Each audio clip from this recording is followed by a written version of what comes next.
तरीका से आशिक करत था। रोकले रोकात नहीं थे नैनवा से नीर रे, अरे रोकले रोकात नहीं थे यही नैनवा से नीर रे।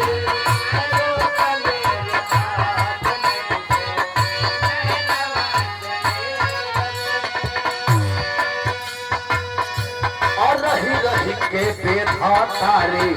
और रही रही के बेधा तारे, और जवाब में रे,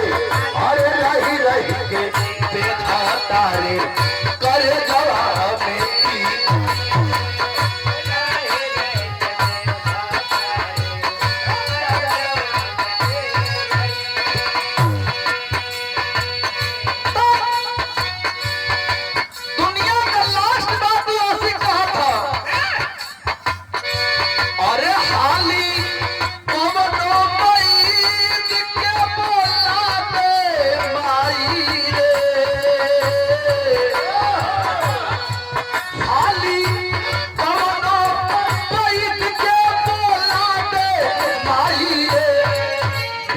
जान कर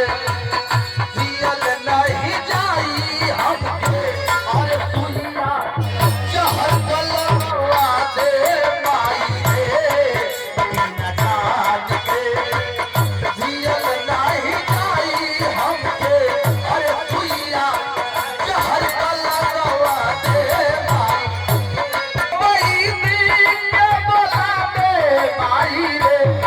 खाली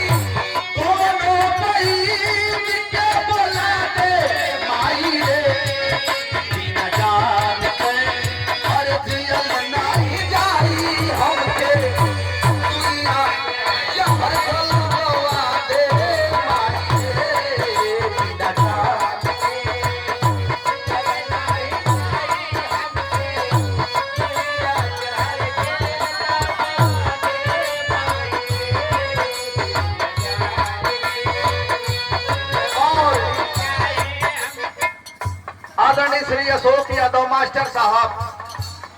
आदरणीय